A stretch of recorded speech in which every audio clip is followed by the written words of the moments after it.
আসসালামু আলাইকুম বন্ধুরা, আশা করি সবাই ভালো ও সুস্থ আছেন।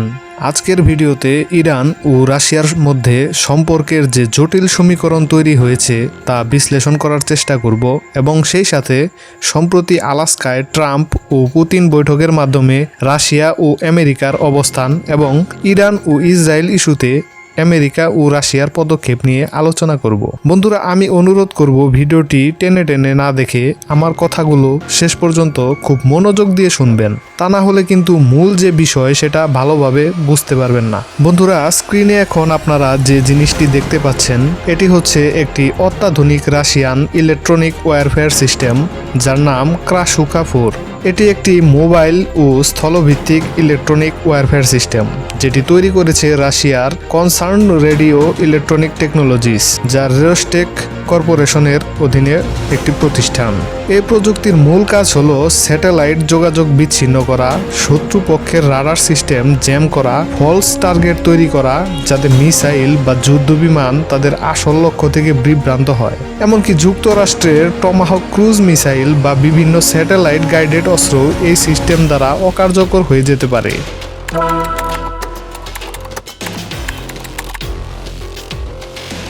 ক্রাশুকা-4 এর রেঞ্জ প্রায় 1000 থেকে 3000 কিলোমিটার পর্যন্ত, অর্থাৎ ইরানের ভেতর থেকে মোতায়েন করলে এটি সহজেই ইসরায়েল পর্যন্ত স্যাটেলাইট ও রাডার সিস্টেম অন্ধ করে দিতে পারে।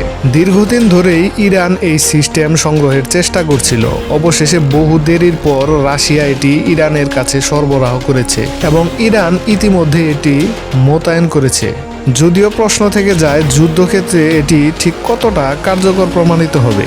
রাশিয়া ইউক্রেন যুদ্ধে আমরা দেখেছি রাশিয়ার ইলেকট্রনিক ওয়্যারফেয়ার সিস্টেম কিছুটা কার্যকর হলেও ইউক্রেনীয় ড্রোনগুলো অনেক সময় এ সিস্টেমকে ফাঁকি দিতে সক্ষম হয়েছে।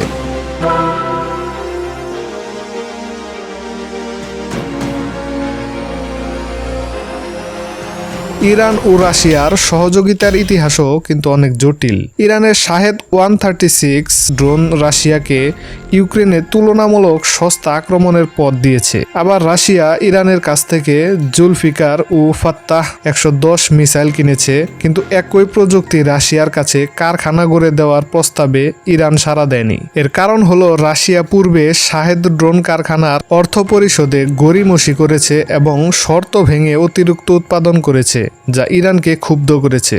একইভাবে ইরান বহু বছর আগে রাশিয়ার কাছ থেকে সু-35 যুদ্ধ বিমান অর্ডার করলেও রাশিয়া তা সময় মতো সরবরাহ করেনি। ফলে ইরান বাধ্য হয়ে চীনের কাছ থেকে J-10C যুদ্ধ বিমান ক্রয়ের চুক্তি করেছে।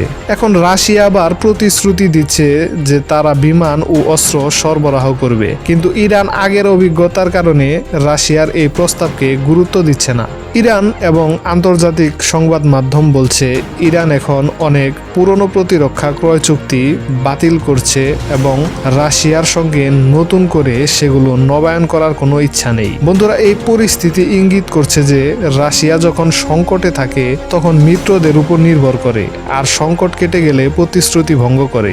এ কারণে ইরানও এখন অনেক বেশি সতর্ক।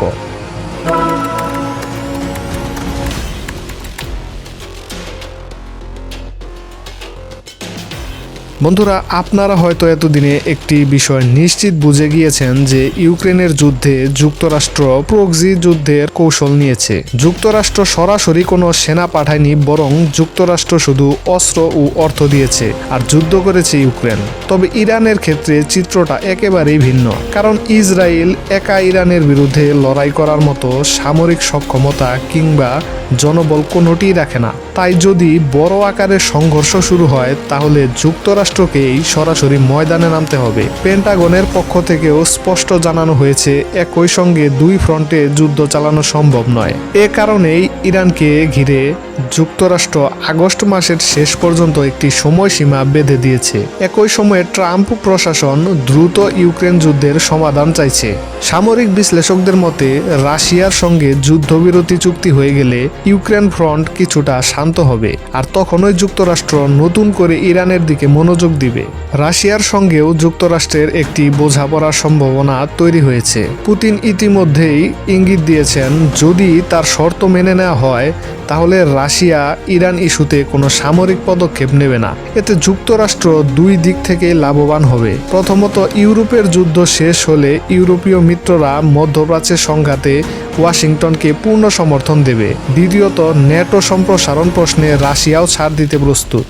মস্কো থেকে পাওয়া তথ্য অনুযায়ী পুতিন যুক্তরাষ্ট্রের রাষ্ট্রদূত উইটকপের সঙ্গে বৈঠকে জানিয়েছেন ইউক্রেনকে ন্যাটোর মতো নিরাপত্তার নিশ্চয়তা দেওয়া যেতে পারে, তবে ইউক্রেন সরাসরি ন্যাটোতে যোগ দিতে পারবে না। ন্যাটোর 5 নম্বর ধারা, যেটিতে বলা হয়েছে একটি দেশের উপর আক্রমণ মানে সব সদস্য দেশের উপর আক্রমণ, ইউক্রেনের জন্য আলাদাভাবে প্রয়োগ করা যেতে পারে।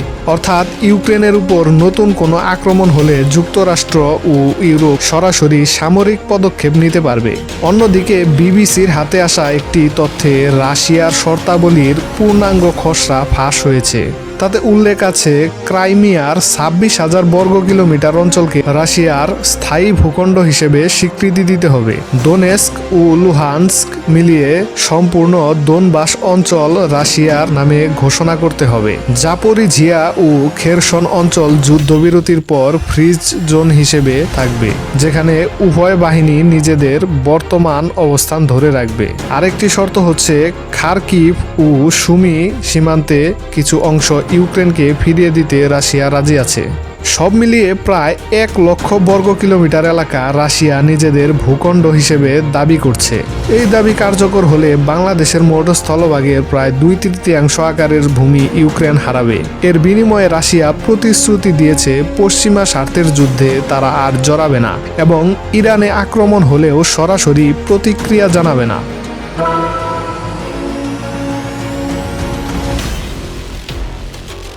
এখন চূড়ান্ত সিদ্ধান্তের জন্য ইউরোপীয় ইউনিয়নের নেতারা ওয়াশিংটনে ট্রাম্পের সঙ্গে বৈঠকে যোগ দিচ্ছেন।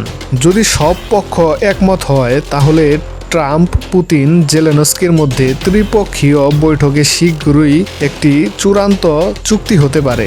বন্ধুরা, এই বিষয়টি অত্যন্ত গুরুত্বপূর্ণ এবং প্রতিনিয়তই নতুন নতুন আপডেট আসছে। যত তাড়াতাড়ি নতুন তথ্য পাওয়া যাবে আমি অবশ্যই খুব দ্রুত তা আপনাদের জানাতে চেষ্টা করব। তাই চ্যানেলটি সাবস্ক্রাইব করে রাখুন যেন ভিডিও ছাড়া মাত্রই নোটিফিকেশন পেয়ে যান। পরবর্তী ভিডিও নিয়ে খুব দ্রুত হাজির হব ইনশাল্লাহ। ততক্ষণ পর্যন্ত সবাই ভালো থাকুন, সুস্থ থাকুন এবং আমাদের প্রিয় বাংলাদেশকে ভালোবাসুন।